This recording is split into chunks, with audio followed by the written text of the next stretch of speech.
the liberation would never have happened. And so we have to pay tribute and homage to those people that gave us victory.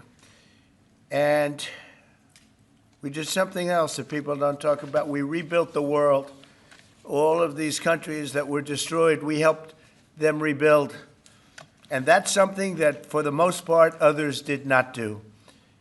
So with this proclamation, we are hereby honoring the incredible sacrifice and heroism of millions of Americans who served in World War II, along with the unprecedented mobilization, home front that helped deliver this great triumph.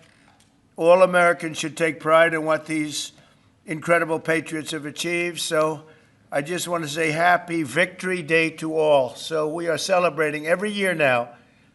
I can guarantee for 4 years, but I think after that we're going to have 2 Victory Days, World War I and World War II. This is World War II Victory Day.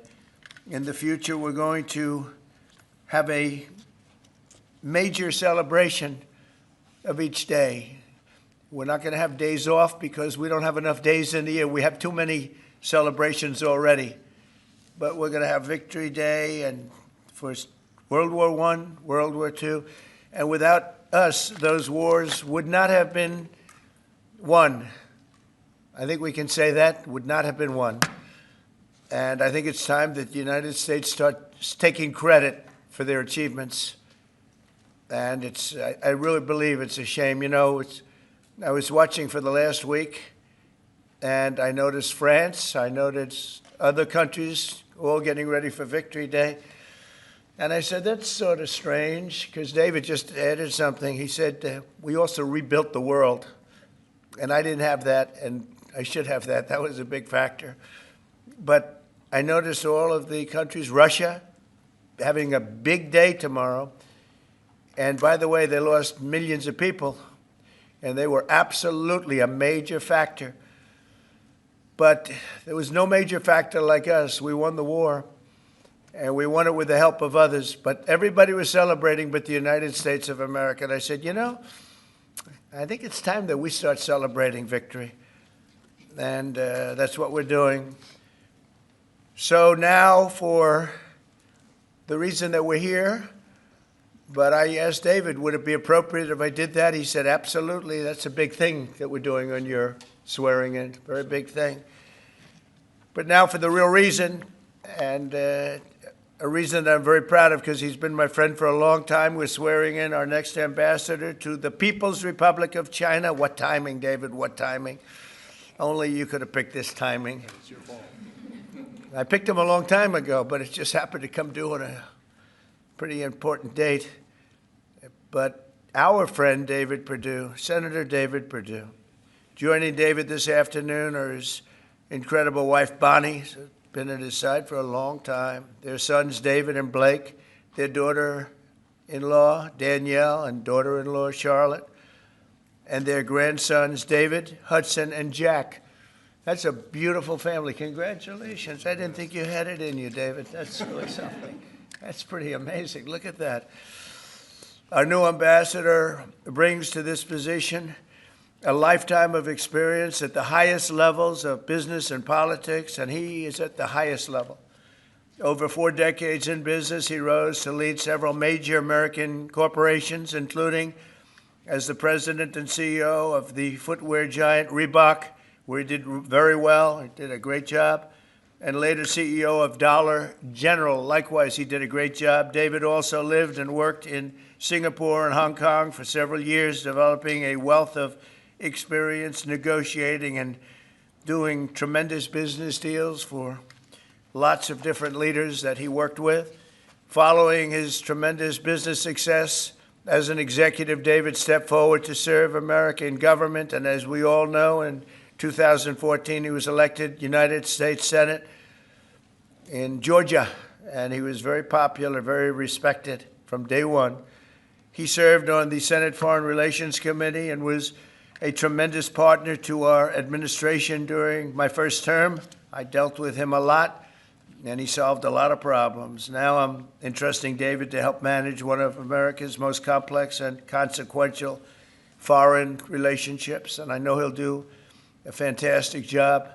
As our lead diplomat in Beijing, David will work to promote American interests and stability in the Indo-Pacific, help stop the flood of Chinese fentanyl across our borders, which we have to do. We lost, I believe, 300,000 people last year.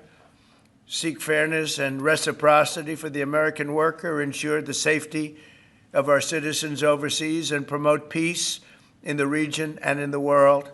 And I'm confident that he will do an exceptional job. He's an exceptional man, and make our country very proud and make our country very safe, too.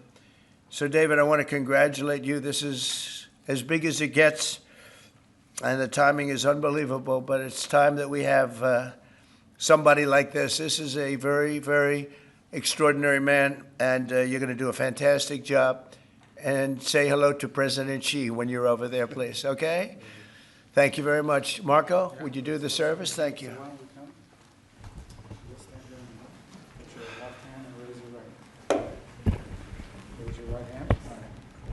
I, state your name. I, Дэвид Пердью, Do solemnly swear do solemnly swear that I will support and defend that I will support and defend the Constitution of the United States the Constitution of the United States against all enemies, against all enemies, foreign and domestic, foreign and domestic, that I will bear true faith that I will bear true faith and allegiance and allegiance to the same, to the same, that I take this obligation freely that I take this obligation freely without any mental reservation without any mental reservation or purpose of evasion, or purpose of evasion, and that I will well and that I will well and faithfully discharge and faithfully discharge the duties of the the office duties of the office on which I am about to enter. in which I'm about to enter. So help me God. So help me God. Congratulations. Thank you. Mr. Mayor.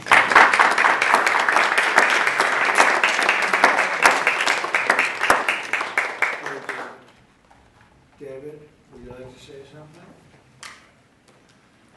Mr. President, I'm humbled to be in this office today. I love what you've done with this office. I like the Declaration of Independence. I want the world to know that I know this man personally. He loves this country, and I am glad to be your man in China. Thank you. Thank you, David. I think just for the sake of formality, here we go, David. Come on up. Come on up here, Bonnie. That's what it's all about, right? And now we send you on your way. Lots of luck. Yes, sir. We're right behind you, David. Look forward to seeing you over there, sir. Okay, have a good time. God bless Thank you. you. Congratulations, everybody. Congratulations. Any questions, please? Mr. President, the Treasury Secretary just told lawmakers that a tariff exemption for certain baby items like car seats is under consideration. Will you exempt some products that families rely on? I don't know. I'll think about it. I don't know. I really don't. I want to make it nice and simple. I'm not looking to have so many exemptions that nobody knows what's doing. We have to make it very simple, but I'll take a look at it. Yep. Mr. President, there are rumblings in Washington that some House Republican moderates are opposed to defunding Planned Parenthood in this year's reconciliation package. What do you say to those members, and are you supportive of? Well, I don't know yet. I have to see, because you're just telling me that for the first time. We'll work something out. Mr. President, what are you hoping that your representatives will get out of the talks in Switzerland on China? And secondly, what does China need to do on fentanyl specifically? What do you want to see them do? Well, they have to stop fentanyl from coming in. That'll be a very big part.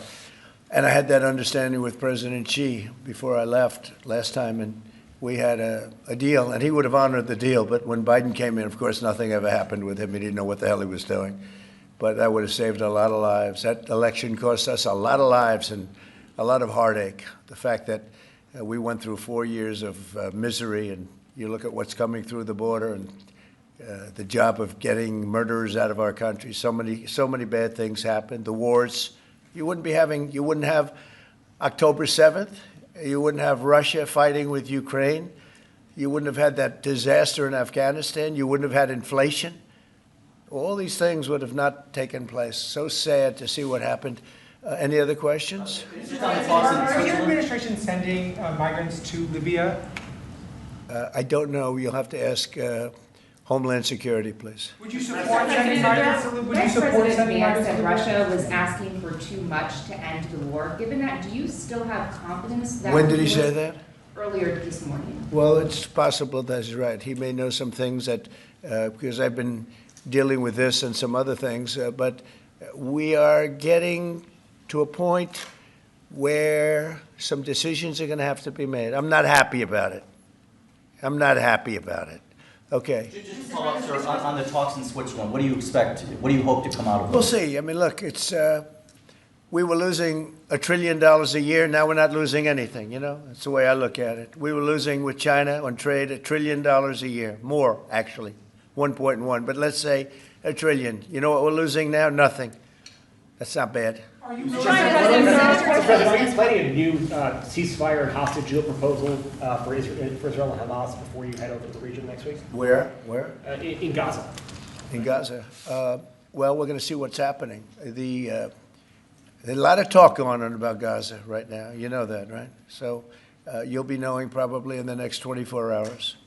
Diplomatic actions between the war in India and Pakistan. What's your position? Oh, it's so terrible. My position is I get along with both. I know both very well, and I want to see them work it out. I want to see them stop. And hopefully they can stop now. They've gone tit for tat, so hopefully they can stop now. But I know both. We get along with both countries very well, good relationships with both, and I want to see it stop. And if I can do anything to help, I will be there.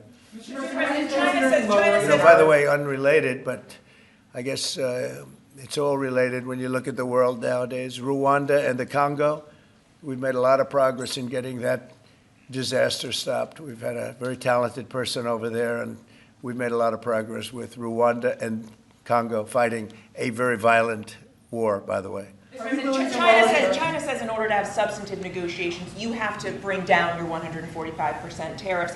Are you open to pulling back your tariffs in order to get China to the negotiating table? No. Mr. President, Senator Tillis has come out against Ed Martin as U.S. Attorney. Do you have any response to that? Well, it's disappointing because, you know, I know Eddie's very talented. Crime is down in Washington, D.C., street crime, violent crime by 25%.